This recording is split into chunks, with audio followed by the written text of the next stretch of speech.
Están invitados a presentar sus trabajos o participar activamente dentro de estos temas de las actividades mensuales de la sociedad. Adelante, Yuri. Bien, buenas noches.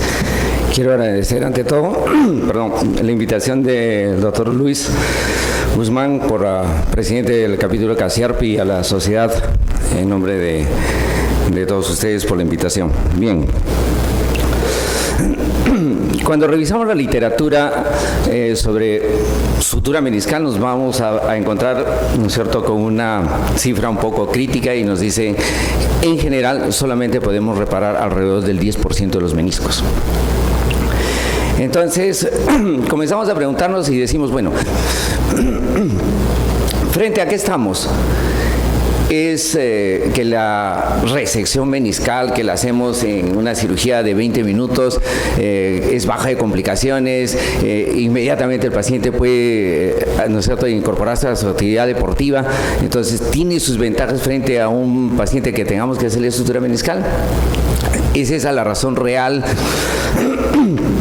por qué no se está haciendo suturas meniscales? Revisemos un poco. Y nos encontramos con un dato interesante, fíjense, riesgos, reoperaciones. Solamente viendo reoperaciones y ponemos las meniscectomías frente a las suturas meniscales y, ¿no es cierto?, es dramático el porcentaje si lo vemos así. Y vemos, ¿no es cierto?, algo que siempre nos preocupa a nosotros es el carácter biológico, la posibilidad de que realmente lo que hemos suturado cicatrice, ya que sabemos que el menisco es en gran parte avascular, entonces tenemos un problema biológico real. Entonces nos encontramos con cifras que van del 45 al 89%, o sea, bastante discordante, ¿no es cierto?, la literatura en la capacidad en que pueda cicatrizar realmente un menisco. Entonces, y no solamente, ¿no es cierto?, que nos hablan que podemos tener incluso pacientes a quienes les hemos suturado que están asintomáticos, pero que realmente la cicatrización no es completa. Entonces, veamos un tema, ¿no es cierto?, más interesante. ¿No es cierto? Este es un review que nos habla sobre una zona crítica de sutura meniscal, zona roja-blanca, ¿sí? 344 artículos, 1.232 pacientes, ¿no es cierto?, una media de cicatrización del 83% con 3% de complicaciones. O sea, realmente nos dicen, pues, ¿no es cierto?, la biología funciona y la reparación meniscal funciona. O sea, estamos, ¿no es cierto?, viendo, ¿no es cierto?, frente a un área crítica, ¿no es cierto?, muy buenos resultados, ¿no es cierto?, de la literatura. Y compliquemos un poco el panorama. Revisemos un artículo de riesgos de falla meniscal en una población militar, o sea, una población que normalmente tiene alta exigencia mecánica, ¿no? Y fíjense, 11.7% de falla. Entonces, señores, la sutura meniscal, la reparación meniscal sí sirve.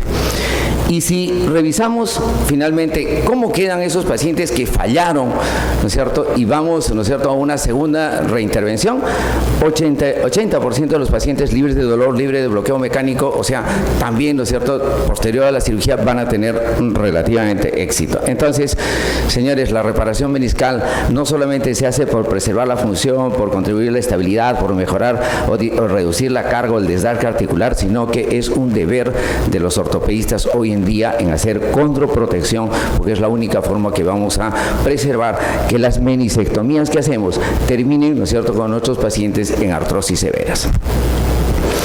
¿Qué tenemos que tener en cuenta? Factores generales, sí, son importantes, pero más depende de factores locales en que uno debe decidir en qué tipo de paciente realmente vamos a la reparación meniscal. La localización es fundamental. El menisco dividido en tres zonas, la zona roja-roja, roja-blanca, blanca-blanca, totalmente avascular. Sabemos que reparaciones en la zona roja-roja, 87% probabilidad de éxito, pero en la zona roja-blanca puede bajar, ¿no es cierto?, a un porcentaje menor. Si bien la distribución en la parte anterior, media o posterior del menisco no tiene mayor importancia, sí, ¿no es cierto?, las reparaciones mediales tienden, ¿no es cierto?, a fracasar más que las laterales, porque sabemos que el menisco medial es más fijo, está sometido a mayor carga y es el que está, ¿no es cierto?, con facilidad, ¿no es cierto?, puede dañarse frente a una lesión lateral. El tipo de ruptura, ya lo conversamos, las rupturas longitudinales ideales para la reparación, las rupturas horizontales mucho más difíciles porque se asocian fundamentalmente a procesos degenerativos, entonces va a haber diferencias del éxito en el tipo de ruptura que estemos manejando. Pero fíjense, si bien la literatura es controversial en cuanto a la longitud real que reparamos, 94% de éxito en aquellas rupturas menores a 2 centímetros y solo 50% en aquellas que tienen mayor a 4 centímetros. Entonces, el tamaño realmente de la ruptura también tiene que ver.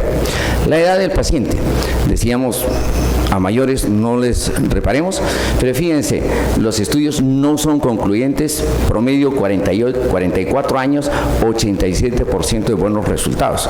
O sea, tal parece que la edad no guarda, digamos, una relación fundamental para decidir o no reparar un menisco si este tiene todas las características. Tipo de lesión. Tiempo de lesión. Dijimos, siempre decía 6 semanas, ¿no es cierto? Después de las 6 semanas hay mucho riesgo en reparar. Fíjense este artículo, en reparaciones crónicas de asa de balde, ¿sí? Incluso de 60 meses, ¿no es cierto? Cicatrización al 83%.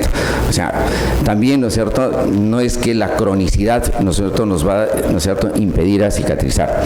Los ejes anatómicos. Si bien se ve más problemas degenerativos por ejes cuando tenemos rupturas traumáticas, es un factor, ¿no es cierto?, que hay que considerarlo muy, ¿no es cierto?, en cuenta. Entonces, nos manejamos más o menos en base a esta secuencia de algoritmo. Tenemos una ruptura meniscal. Si mi paciente tiene algún grado de osteoartrosis importante, terapia física porque va a ir a reemplazo articular. Si es asintomático, hacemos terapia física y lo observamos. Si el paciente es sintomático, vamos a la artroscopía y buscamos la zona de lesión. Si es una zona roja, vemos la calidad del menisco, si es reductible, tiene buena calidad, el paciente menor de 60 años, sin comorbilidades, yo creo que es un candidato a reparar. Si estamos en la zona roja-blanca, el menisco es reductible, tiene buena calidad, menor de 40 años, vamos a la reparación y obviamente en la zona blanca va a la meniscectomía.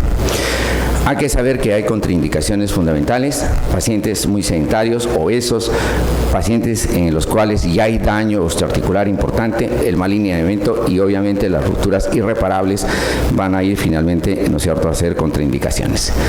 ¿Qué detalles técnicos hay que tener en cuenta? Fundamentalmente el vector ideal de sutura. Entonces, si no tenemos una buena visión y un buen vector donde vamos a dirigir la sutura, probablemente tengamos muchos inconvenientes al hacer, ¿no es cierto?, el procedimiento. Entonces, los vectores que no van en un ángulo ideal van a generar daños osteocondrales, ¿no es cierto?, que pueden ser, ¿no es cierto?, más dañinos que el intentar suturar el menisco. Entonces, busquen siempre un portal ideal de sutura, no importa si hacemos 2 o 3 cortes adicionales, lo ideal es tener, ¿no es cierto?, una buena reparación meniscal. Entonces, tener un buen ángulo de inserción y libre, ¿no es cierto?, de sinovia o de tejidos que permitan, ¿no es cierto?, que impidan la visualización.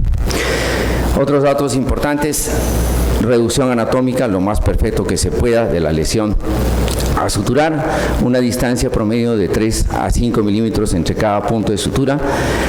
Idealmente comenzar con el punto de mayor